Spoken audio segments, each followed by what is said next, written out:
Tiga perkara yang orang Melayu kena buang dari pemikiran mereka jika mereka ingin berjaya. Apakah ia? Jom kita selusuri.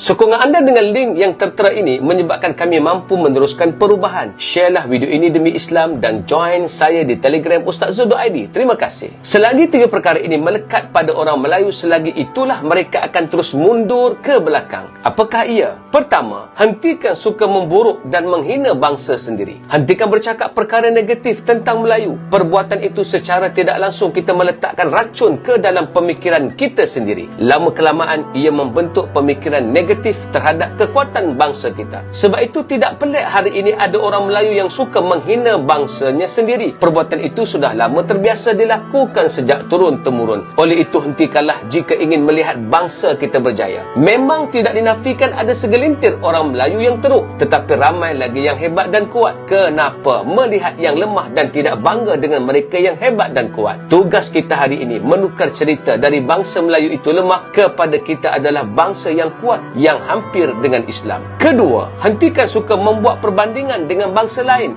dengan mengagumi mereka dan merendah-rendahkan orang Melayu. Hari ini sudah menjadi kebiasaan kebanyakan kita suka memuji bangsa lain dan pada masa yang sama menghina bangsa sendiri. Sudah sampai masanya kita mengubah perkara itu. Apa yang kita telah buat tidak salah, iaitu memuji bangsa lain, tetapi janganlah memburukkan bangsa sendiri. Janganlah berkata begini, orang Cina lebih bagus daripada orang Melayu, orang Melayu tidak sehebat orang Jepun. Jika kita banding kita dengan bangsa lain, kita memang teruk. Hentikanlah ucapan-ucapan ini. Sepatutnya yang perlu diucapkan, bangsa lain ada kelebihan, tetapi bangsa Melayu juga ada kehebatannya. Kalau nak dibandingkan dengan Jepun, Jepun memang hebat, tetapi kita tidak kurang kuatnya. Inilah bahasa yang perlu digunakan jika ingin membuat perbandingan dengan bangsa lain. Ketiga, hentikan suka memperlecehkan orang Melayu apabila ada cerita ataupun ucapan yang sedang mengangkat darjat kita. Kita perlu menyambut ucapan itu dengan menambahkan pujian yang sepatutnya kepada penceritaan tersebut. Bukan kita pula apabila mendengar cerita hebat orang Melayu, kita pun berkata, mana ada orang Melayu hebat macam tu? Sebab orang Melayu semuanya bodoh. Hentikanlah perbuatan itu, kerana itu tidak sepatutnya dilakukan. Ingat, kita tidak pernah mendengar bangsa lain menghina bangsa mereka sendiri di hadapan orang lain.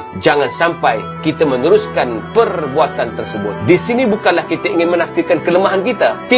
Tidak sama sekali. Tetapi kita perlu bertindak di antara membetulkan kelemahan bangsa kita dan berbangga dengan apa yang kita ada. Jangan kerana ingin membetulkan bangsa sendiri sampai mengeluarkan penghinaan kepada mereka dan bukan membetulkan kelemahan yang ada. Jika kita betulkan tiga perkara tadi, maka kehebatan kita akan kembali semula. Yang paling mustahak, apabila orang kita hebat, maka Islam akan turut hebat di Nusantara ini. La taqnatu min rahmatillah. Janganlah berputus asa dari rahmat Allah. Az-Zumar 53. Ayuh terus kuat untuk mentransformasikan umat Melayu Islam di Nusantara ini supaya kita dihormati kembali. Assalamualaikum.